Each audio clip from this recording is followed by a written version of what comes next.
for helping them during the monster attack. Ein clarified that if they wanted to express gratitude, they should thank Yuri, as she was the one who provided treatment. Claudia mentioned that in a few days, she would send a carefully chosen thank you gift. After the usual greetings, Claudia once again attempted to hug Ein. Yuri, seeing this, quickly intervened, stating that it was not possible because she was Ein's fiancée. Claudia calmly replied that it was fine, she could become the second wife, as it was not unusual for a man in this era to have multiple wives. Yuri, shocked, loudly exclaimed that Claudia was being too forward. Never in a million years would she allow Claudia to touch Ein. Yuri added that if Claudia still wanted to touch Ein, she should touch Yuri instead. Surprisingly, Claudia happily ran over to hug Yuri. Ignoring Yuri's curses, Ursula was extremely happy that her daughter had made a new friend. Ein really couldn't keep up with these changes but guessed it would be alright since everyone seemed happy. Jasper, sitting next to Ein, finally spoke up, asking if it was alright to discuss something with Ein right then. Jasper moved closer to Ein and stated his intention to marry him. Ein, upon hearing this, spat out all the tea in his mouth. Claudia, equally surprised, asked Jasper if he intended to become the third wife. But then, who would be the groom in this case? Ein stated that was not the issue, the problem was that Jasper was a man, and he was not interested in men. Ein reaffirmed that two men could not marry each other. Claudia burst out laughing, mentioning that in their country, love was not restricted or limited. Yuri, standing aside, was clueless about what was happening, realizing that her current rival was not only female but also male. Jasper interrupted everyone, stating that he first wanted to introduce himself. He was the owner of a guild, neither big nor small, called the Silver Phoenix Corporation. Ein was astonished, as their products were everywhere, wondering how it could not be well known.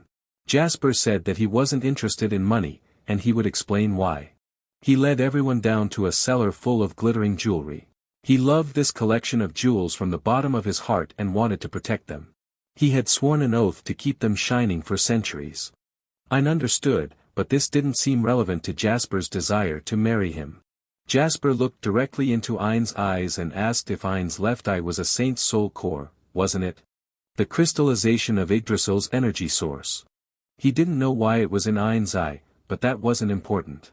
What mattered to Jasper was to have those eyes gaze upon his precious jewels. Jasper said he had always been searching for a saint's soul core, and upon seeing Ein's eyes, they had stolen his heart. Jasper moved closer to Ein, asking if Ein would allow his eyes to reflect Jasper's image. Ein looked at him, realizing this guy was only interested in that pile of jewels. Ursula stepped in to separate them and pulled Ein aside, asking what he planned to do. Ein, worriedly looking at her, of course, said he would refuse, since Jasper was only interested in his eyes after all. Ursula scolded him for being foolish, asking who was talking about that. She suggested that since Jasper had always been searching for soul cores, he must have information about Yggdrasil.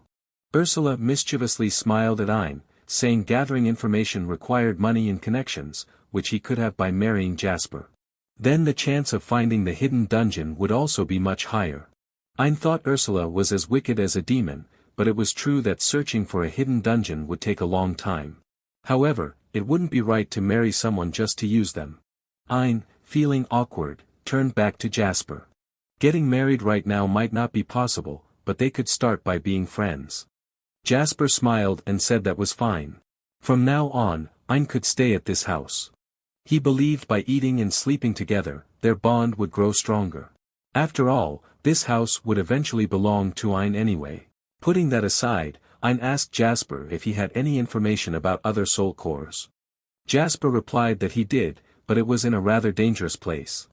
Everyone who had ventured there for exploration hadn't been able to discover anything, even though they got very close. Ein asked if Jasper could show him the location. It was very likely he could acquire another soul core. Jasper pondered, another soul core of a saint. Jasper said he understood and would prepare everything carefully for Ein. 3 days later, the three of them went to the place Jasper had indicated. Yuri happily exclaimed that flying in the sky was truly enjoyable. Thanks to the flying skills learned from the dragon, they moved quickly and soon arrived at the dungeon Jasper had mentioned. Ein was impressed that even though they were just approaching, the fog was so thick that they couldn't see anything in front of them. It would be better if they could find Yuri's family here. Ursula reminded Ein that in a minute, a D-class monster named Fog would appear, using smoke bombs to attack. She was curious about how Ein would plan to attack when they actually appeared. Ein, seeing the monsters approaching, smiled, saying he had the skill to neutralize attacks. After dealing with them, Ein walked up to the wall in front. Ursula said the wall seemed to have a teleportation spell. If Ein touched it, he would surely be teleported somewhere inside the dungeon. As she said, they were teleported to a forest. Ursula could tell that inside, there was a strong magical structure that had altered the dungeon's layout. A voice greeted Yuri, saying it had been a long time. Yuri joyfully called out to her sister, a mischievous little girl. Pina asked if Yuri was going inside with a human. She said she would wait inside, so they must try not to get lost. Ein, surprised, asked if the girl had been inside all this time while Yuri had traveled a long distance to visit. He requested Pina to teleport them inside. Pina nonchalantly informed him that she couldn't use that magic, so they should proceed on their own. Ein then remembered that teleportation was a high-level magic, only seen used by Ursula. Pina was extremely proud of the traps and defenses she had set up inside the dungeon. She doubted Ein could get through them. Ein, undeterred by her disdain, was determined to clear the dungeon. Knowing the dangers, he asked Yuri to take shelter inside his eye. Pina continued boasting about the tons of traps hidden by illusions and monsters, claiming this was the strongest dungeon she had ever created. Pina said if Ein begged, she would easily kick him out of the dungeon like a piece of cake. So, giving up early is the best option for you right now. Ein replied that he understood, but he was confident that it wouldn't be a problem.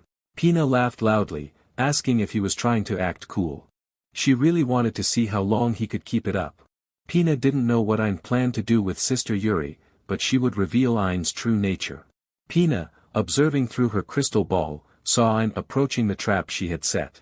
She thought it was incredibly foolish that he was heading straight for a pitfall without realizing it. Pina was hopeful that this time, she would make Ein fall flat. However, at that moment, Ursula warned Ein about the trap. Pina couldn't believe her eyes when she saw Ein easily avoiding the trap. How was that possible? She had created it with the most perfect illusion magic. Ein, not annoyed with Pina, explained that he had a very powerful eye. Moreover, having a guide here meant that knowing the enemy's location was normal. Pina was furious about this unfair ability. Ein, confused, asked what was unfair since he was only using his abilities. Ursula couldn't stand it any longer and told Ein to focus on clearing the dungeon from now on. She added that if it would bring her daughter back to her sister sooner, she would do anything. As they moved on, Ursula again warned Ein about a man-eating tree disguised as a normal tree on his left. Thanks to Ursula's continuous warnings, Ein easily avoided all the traps. Pina was infuriated, flailing her arms and legs. She screamed that she had racked her brain to create this giant maze, and now it was all for nothing. Both Ein and Ursula radiated indifference. What they cared about was Yuri's smile. A few days after Ein survived and returned, the reputation of Zoid the Betrayer had spread widely. Wherever he went, he heard curses about turning his teammates into bait. Then Zoid met Jolene and worriedly ran up to her, asking where she had been these past days, making him very anxious. Jolene looked at him with a strange look, asking him not to act so familiar with her, saying she hated it. She accused Zoid of being such a person, using his teammates as bait. Zoid was baffled for a moment, then shouted that it was she who had cast the spell. At that time, she thought her life was very important and wanted to run away. Zoid angrily said that both of them were the same. Jolene suddenly burst into tears, attracting the attention of those around. When people gathered around, she said that she didn't want to do it, but Zoid had forced her. Zoid was genuinely frightened by the girl in front of him. Clearly, these were lies. A person from the crowd stepped forward, stopping Zoid's explanations. He asked why anyone should believe the words of someone who used his teammates as bait. During this time, Zoid was extremely miserable. Wherever he went, he faced hatred and scorn. He thought anyone in his situation would do the same, so why was he the only one bearing all the consequences? But even with the contempt, Zoid still had work to do. He went to find a team far from his area. Unexpectedly, as soon as he met the team, they recognized him and began cursing him as the scoundrel who used his teammates as bait. Finally, they said they didn't need someone like Zoid on their team. Zoid couldn't believe his reputation had spread so far. Now, he could only go solo. He needed to complete a high-level mission, the only way to regain trust. The dungeon Zoid was tasked with this time was Pina's dungeon. True to form, as soon as he entered, he fell into a trap and was thrown outside by the girl. Pina enthusiastically told him that he couldn't die inside the dungeon, so he could keep challenging it another time. Not being able to die inside the dungeon was exactly what Zoid needed. He thought if that was the case, he could freely challenge the dungeon as much as possible. And since he didn't have to die, there was nothing to fear. Even if it took tens or hundreds of attempts, he would keep going until he completed it. The second time, Zoid's opponent was an enormous and powerful crocodile. Constantly attacked by it, Zoid, lying on the ground, cursed, realizing it was too strong. Pina's voice echoed again, saying if he wanted to leave, he just had to say, "I give up." Zoid started cursing again, adamant that he had to succeed. In a moment of carelessness, Zoid was overpowered by the monster. He thought to himself that he, with a rare profession, couldn't defeat a monster, maybe he really had to die. Just then, Ein arrived just in time, quickly rescuing Zoid. Zoid couldn't believe his eyes as he stared at Ein, who, despite having a seemingly insignificant profession, had taken down the monster with a single blow. Ein asked why he was there, but Zoid didn't answer, so Ein declared he was giving up to help him. An hour after meeting Zoid, Ein reached the final door of the dungeon. They were stopped outside a massive door, they needed to overcome it to meet Ein. Ein asked the girl why there was a door leading to the boss's room. Pina cheerfully told Ein that he needed to defeat the boss to meet the princess, as that was the rule of the game. Ein still remembered that defeating the boss meant the door to the world tree could not be opened. Ursula clarified this point, saying that as long as the core of the dungeon wasn't destroyed, it would be fine. Ein didn't fully understand, but what he needed to do now was to defeat the boss. He asked Yuri to wait a bit longer. After opening the door, they found another forest, but Ein saw no enemy. Soon after, Ursula informed him that the enemy was the ground itself. Ein quickly flew off the ground, startled at the sight of the giant monster. Ursula identified it as an S-class soul turtle, a creature as big as a mountain. The vegetation growing on its back made it look like a forest. She reminded the young one that there was no time to complain, whoever attacked first would eat. Both were surprised that all their attacks left not a single scratch on it. Ursula felt it was familiar, sensing a magical flow. Ein, observing closely, noticed something unusual. Despite its huge size, it didn't damage a single tree. Ein whispered that if it was just defense, he couldn't win, deciding it was all or nothing. Ursula, seeing Ein walk up to the huge turtle, asked if he wanted to be squashed. Ein looked at the turtle and said it could hit him with magic but not physically. Its body seemed like an illusion, making it appear bigger than it was. Ein triumphantly picked up a tiny turtle and told Ursula he was right. A simple illusion had been used as a spell to make the turtle's body appear larger. Ursula commented that such a magical area could only be created by a sorcerer with immense magical power. That was also why she didn't expect a guardian to have such great strength. Ursula said that just this once, she would acknowledge Ein's achievement. Ein teased her, asking if she could repeat it louder since he hadn't heard clearly. Ursula, infuriated, shouted that she would never accept someone like him as Yuri's husband. Eventually, Pina also conceded to Ein. After a joyful reunion between Yuri and her sister, Pina asked if she could join them, saying she was tired of being underground and managing the game. She also promised to give Ein a soul core like Yuri's. Ein asked Ursula if it was okay to receive another artificial eye. Ursula had no objections. Pina hugged her sister, expressing her happiness to be beside Yuri.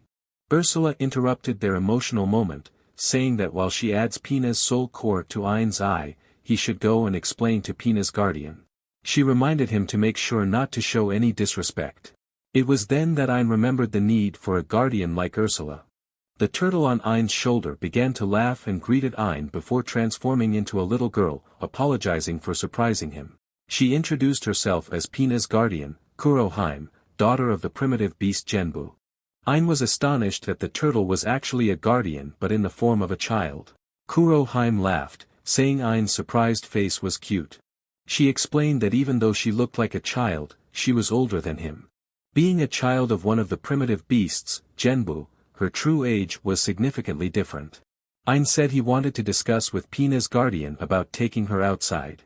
Kuroheim happily agreed, saying she always wanted the child to see the outside world. But she asked if it was okay to take her along too. Ein wondered who would protect the tree then. Kuroheim presented a gem, assuring him not to worry about that, he should treat her as the gem and never lose it. Ein recognized it as a sage stone, similar to what Ursula had added to his artificial eye. Kuroheim explained that her consciousness would be connected through space, and her ability was to create barriers, capable of withstanding both magical and physical attacks. A few days after the incident, Ein accompanied Jasper to his guild.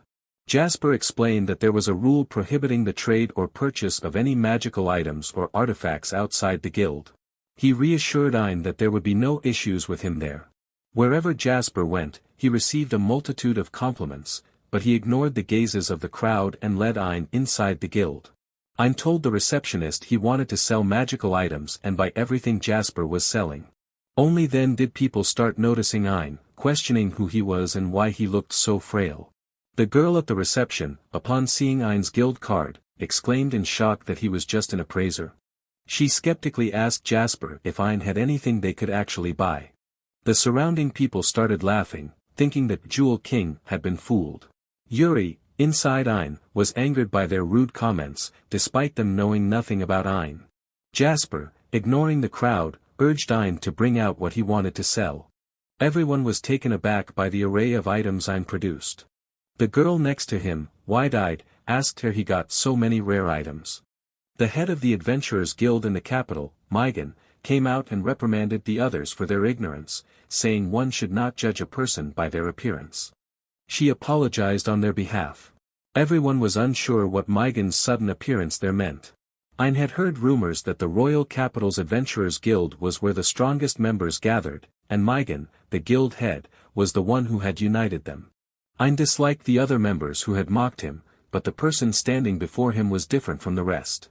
The girl next to him, with a shaky voice, announced that after using the true magical item for appraisal, all the items were genuine. She loudly repeated that there was no mistake, everything was real. Jasper looked around at the crowd and asked if they understood now. If Ein were a thief as they had thought, could he have obtained all these items? He reaffirmed that Ein was strong and had defeated monsters using his own strength, putting his honor on the line to assert this. A few people agreed that anyone accompanying Jasper couldn't be ordinary. The girl who had been skeptical earlier approached Ein, bowing and apologizing. Maigen walked over, laughing, and asked if the girl had heard her own words about not judging others by their appearance. Maigen continued, saying that there are people whose fates seem predetermined from birth, but she finds those who can escape such fates truly interesting. The girl, anxiously, loudly addressed Ein as Sir, accepting any punishment and pleading for forgiveness. Ein laughed heartily, saying that knowing there were people like Maigen in the guild made him very happy. Maigen, impressed, leaned in and grabbed Ein's collar, commending his response. She expressed her particular liking for strong individuals like Ein and proposed that he join the Royal Adventurers Guild. Yuri, inside Ein, was uncomfortable with how close Maigen was getting to her. Ein. Just then, Maigen released Ein, laughing loudly and suggesting that he take some time to think about it. She felt they would meet again in the future. The previously skeptical girl whispered to Ein and Jasper that they could now go to the VIP room to collect the money. Jasper suggested that Ein wait a moment and bring out the rest of the items. The crowd was astounded, asking if there was more. Ein honestly said that what he brought was just a small part, and there were still many monster corpses in the hidden dungeon. People were shocked, asking if he had cleared the hidden dungeon. Some, excitedly, loudly asked who he really was and crowded around, eager to hear how he defeated the immortal king. The room turned into a marketplace with people apologizing for having underestimated Ein. Others chased after him, seeking to learn from his experience.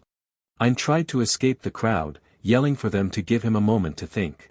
An old man leading the group asked why he was running away and pleaded for Ein to share his stories with them. After a morning of full rest, Ein felt something eventful might happen that day. As he went downstairs, he received a message from Jasper at the guild master wanted to see him. Ein asked why it had to be him, and Mygon calmly said it was